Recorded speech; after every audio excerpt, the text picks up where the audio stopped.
सोनम वांगचुक की गिरफ्तारी के खिलाफ कई तंजीमें और एक्टिविस्ट मैदान में उतरे हैं, उनकी हिमायत में उतरे हैं, क्योंकि उन्हें लग रहा है कि हुकूमत जो है, जो लोग भी पुरअमन तहरीक चला रहे हैं उसे बर्दाश्त करने के लिए तैयार नहीं है। उसी हवाले से प्रेस क्लब में एक प्रेस कॉन्फ्रेंस का इनेकाद किया गया था, जिसमें इन एक्टिविस्ट ने जो है वांगचुक की रिहाई का मुतालबा किया और जिन लोगों को गिरफ्तार किया गया उनकी जो है रिहाई का मुतालबा किया, और अलावा जी इस चीज़ की भी मजम्मत की जो वायलेंस वहाँ पर हुआ था लद्दाख में, उसकी भी मजम्मत की। आइए मानसी जी से बात करते हैं इस बारे में। मानसी जी, सबसे पहले आप अपना इंट्रोड्यूस। मेरा नाम मानसी है। मैं हिमाचल प्रदेश में रहती हूँ। कई सालों से जल जंगल जमीन के मुद्दों पे शोध का काम कर रही हूँ और इन्वायरमेंटल एक्टिविस्ट हूँ। पीपल फॉर हिमालय कैंपेन के साथ जुड़ी हूँ। अब ये बताइए, ये जो वांगचुक साहब जो है, आप भी वही काम कर रही है, वो भी वही काम कर रहे हैं, उनको गिरफ्तार कर लिया जाता है। सिंपल सा जो है जो मुतालबा था, डिमांड था उनका, जो खुद हुकूमत ने प्रॉमिस किया था, लेकिन अब उनको गिरफ्तार कर लिया। हाँ, बहुत ही निंदनीय है इसको, मतलब हम कंडेम करते हैं। जैसे हमने आज बात की कि जो डिमांड है स्टेटहुड और 6 शेड्यूल की, वहाँ के जो ट्राइबल लोग हैं, जो आदिवासी लोग हैं, जनजातीय हैं, उनके संविधान में कुछ अधिकार पहले से ही और जब उनको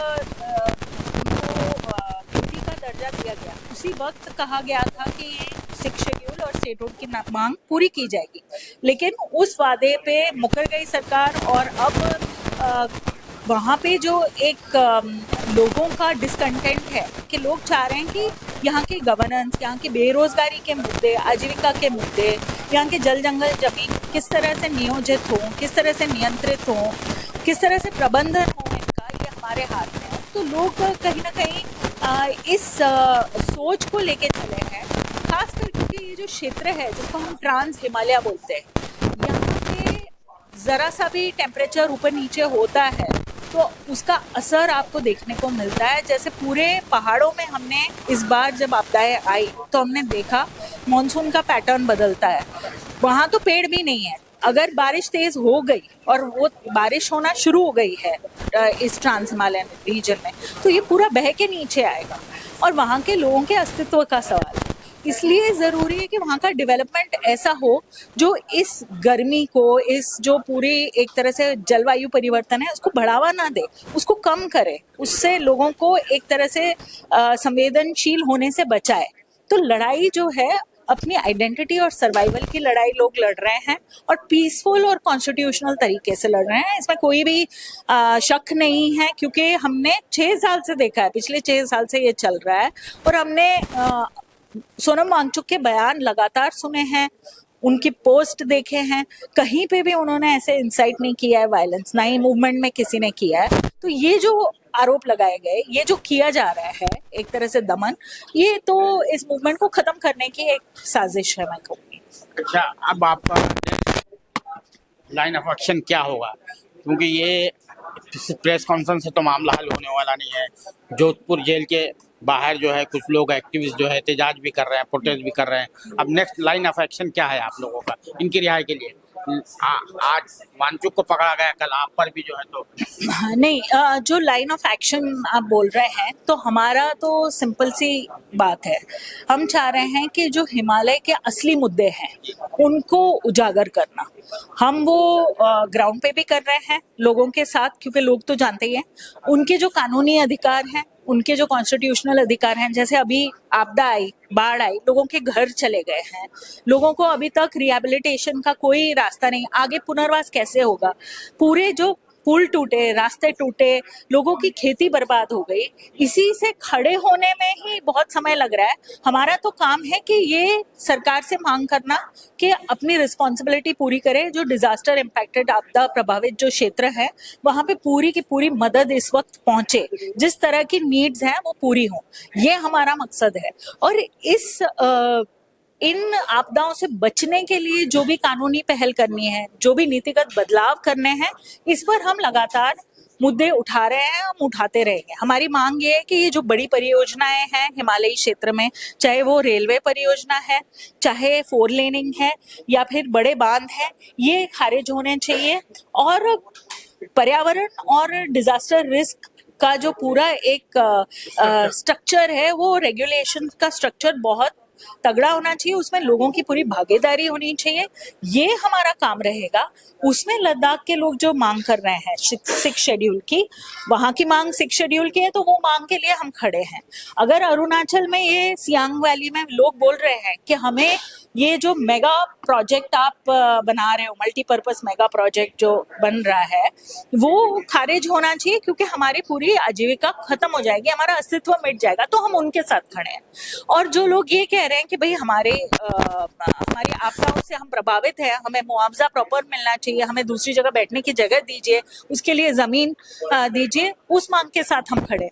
जो राज्य ये मांग कर रहे हैं कि भाई हमारी वित्तीय स्थिति खराब है, हमें सेंटर से सपोर्ट मिले आपदा प्रबंधन के लिए, हम उस मांग के साथ खड़े हैं। तो हम पर्यावरण और जल जंगल जमीन के बचाव के लिए साथ में खड़े हैं, और इसमें हिमालय क्षेत्र के सारे लोग साथ में इसलिए जुड़ रहे हैं क्योंकि हमें लगता है कि हिमालय की आवाज जो है वो राष्ट्रीय स्तर पे गौण है। सिर्फ और सिर्फ ये जो लड़ाई झगड़े के मुद्दे हैं दूसरे देशों के साथ, उसी से जुड़ी हुई मांगे और उसी से जुड़ी हुई बातचीत होती है, जबकि जो असली मुद्दे हैं वो खो जा रहे हैं। खासकर जो ये पर्यावरण और क्लाइमेट का मुद्दा है, इसको आगे लाना और वहाँ के लोगों की आजीविका और उनके रोजगार का जो मुद्दा है, खासकर युवाओं के रोजगार का, ये मुद्दा आगे लाना। सरकार इस पे नीति बनाए, तब जाके कुछ एक डायलॉग क्रिएट करे, तब जाके कुछ आगे का भविष्य यहाँ के इस रीजन का, यहाँ के लोगों का बन सकता है।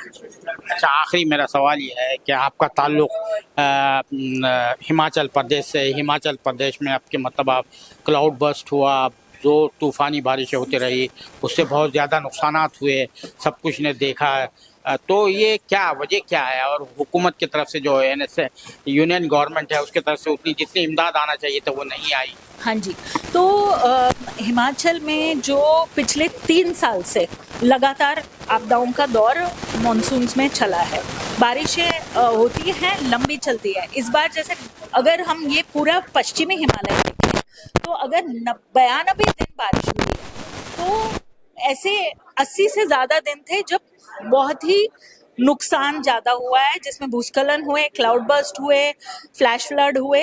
तो मतलब हर दूसरे दिन कुछ ना कुछ इस तरह की तबाही मची। और वो जब ये जो घटनाएं घटी, उसमें जो नदी के रास्ते में जो इमारतें हैं, और इसमें सिर्फ लोगों ने इंक्रोचमेंट, ये चीज को फैलाया जा रहा है कि लोगों ने गलत जगह बैठे हैं, इलीगल इंक्रोचर्स हैं, ये गलत बात है। वहां पे सरकारों ने स्कूलें अगर हम देखें, या फिर स्वास्थ्य शिक्षा के जो पब्लिक बिल्डिंग्स, पब्लिक इंफ्रास्ट्रक्चर खुद सरकार ने खड़ा किया है। पब्लिक इंफ्रास्ट्रक्चर नदी के किनारे वो सरकार ने खड़ा किया है। जब सड़क आती है नदी के किनारे से, वहां पे इंफ्रास्ट्रक्चर खड़ा हो जाता है।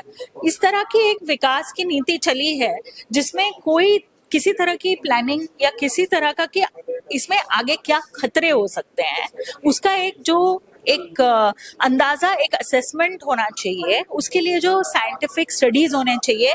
ऐसा नहीं है कि वो स्टडी है नहीं हमारे पास, वो डेटा है नहीं, वो डेटा है, वो नीति में नहीं डाले जा रहे हैं उसको। सिर्फ मतलब ये जो परियोजना है सिर्फ ठेकेदारों के लिए, और एक गठबंधन बना हुआ है राजनेताओं और ठेकेदारों का, वो चला रहे हैं, जबकि लोग इसको लगातार क्वेश्चन कर रहे हैं, इस पर सवाल उठा रहे हैं कि जिस तरह से ये हो रहा है, जिस तरह से ये बड़ी परियोजनाएं बन रही हैं पहाड़ों में, यहाँ के लिए ठीक नहीं है। बहुत शुक्रिया सारा से बात करने। Thank you. ये मानसी जी थी जो हमें हिमाचल की तफसीलात भी बता रही थी, और जो वांचुक की हिमायत में ये लोग सामने आए हैं, उनका कहना है कि ट्रांस हिमालय का जो एरिया है, उत्तराखंड से भी, हिमाचल प्रदेश से भी, लद्दाख भी ये हिमालय के इलाके में आता है। तो इन लोगों का कहना ये है कि हमारे जो जायज़ मुतालबात है उस पर हुकूमत तवज्जो नहीं दे रही है और उन्हें दबाने की कोशिश कर रही है, जैसा कि जो वांचुक साहब से, सोनम वांचुक साहब के साथ किया गया है। उनको जेल में डाल दिया गया है, एक ऐसे कानून के तहत डाल दिया गया है जिसके तहत 2 साल तक जमानत नहीं हो सकती है। तो ये जो चीज़ें हैं, ये इससे जो है जो कारकुनों की बिरादरी है, एक्टिविस्ट की जो बिरादरी है, उनके कान खड़े हो गए हैं कि ये हुकूमत जो है रिप्रेसिव टैक्टिक्स का इस्तेमाल कर रही है, मेजर्स का इस्तेमाल कर रही है, जायज़ मुतालबात को दबाने की कोशिश कर रही है। जो भी लोग जायज़ मुतालबात करने की कोशिश करते हैं, खासतौर से उन्होंने हिमाचल प्रदेश के हवाले से बताया कि हिमाचल प्रदेश में जिस तरह से जो है जो तबाही हुई है इस मरतबा, जो तबाही हुई है वो उसकी क्या वजूहत है, किस तरह से जो है हुकूमत का निज़ाम काम कर रहा है। और जैसा है कि वो उत्तराखंड के एक्टिविस्ट ने भी बताया था कि विकास के नाम पर किस तरह से जो है अमीर लोगों को जो है फ़ायदा पहुंचाने की कोशिश की जा रही है, और जो पहाड़ों का जो इन्वायरमेंट होता है, जो उसकी जोग्राफी होती है, उसका ख्याल नहीं रखा जा रहा है। और इसके नतीजे में जो है ये जो ट्रांस हिमालय के इलाके हैं उनकी जो है जो फितरी जो उसकी साख है उसको नुकसान पहुंच रहा है। कैमरामैन जीशान राय के साथ मैं अब्दुल बारी मसूद, नई दिल्ली।